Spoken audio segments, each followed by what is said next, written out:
I have been working for at least the last few years in game testing. Specifically, I work with Minecraft, and I have a degree in game design.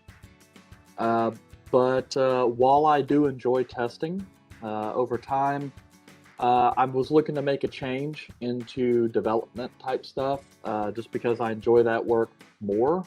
And honestly, it pays a lot better than testing.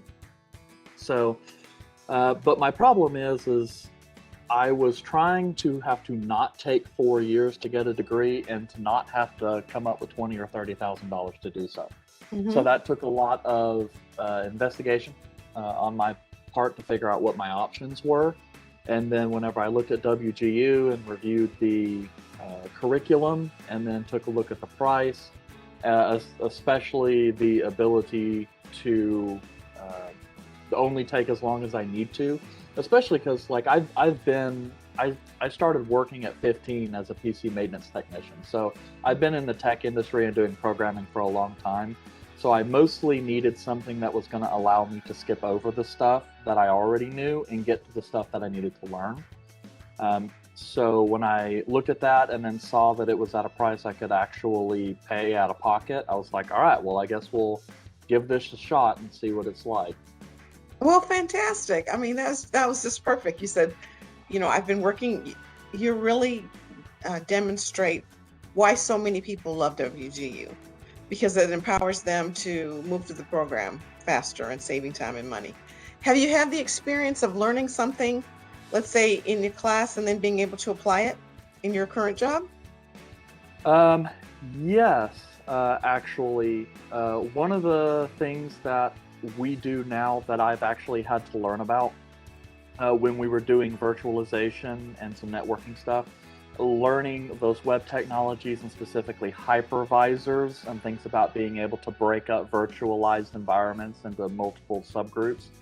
I actually ended up using that because since I specifically work on Realms, which are the multiplayer servers, and we use a PlayFab service, which is essentially a hypervisor that breaks down our servers into small containers that end up running game servers. So, knowing that, I was able to go to some of our Microsoft partners and be like, hey, some of our testing environments don't exactly line up with what we're doing on the retail side, specifically because some of our retail stuff are multiple servers housed or multiple VMs housed on a single server, and we don't really replicate that. And so I was like, is there any way that we might be able to leverage like a hypervisor so that way I can create a single server that can house multiple game servers? And so that way I could run tests on multiple servers at once so that way we can A, get servers that more match what the player experience is going to be, but also when there's excessive performance impacts on one particular server, we can accurately measure how that will affect other servers running on the same VM. And so they were like, yeah, that sounds great, but we don't know anything about our virtualization environment. We never use it. And I go, well, I will figure it out. It's like, give me access to go ahead and create some server stuff and I'll figure it out. And I ended up doing so. And when other teams are starting to look to create some dedicated servers to test some of their internal tools prior to throwing it on our actual test server, I've been getting a lot of pings from people across the enterprise being like, hey, I'm told you're the person to talk to about dedicated servers. And it's I like, love cool. that. So Yeah, and our you've become the person. the You person, have yeah. you have a niche of expertise that other people on your team don't have.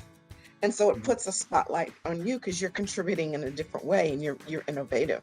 That's fantastic. So Well, you said you've been, working with computers since you were quite young, and you seem like you have a love for it, you have an aptitude for it, and now you're combining that with additional skills and a different additional knowledge.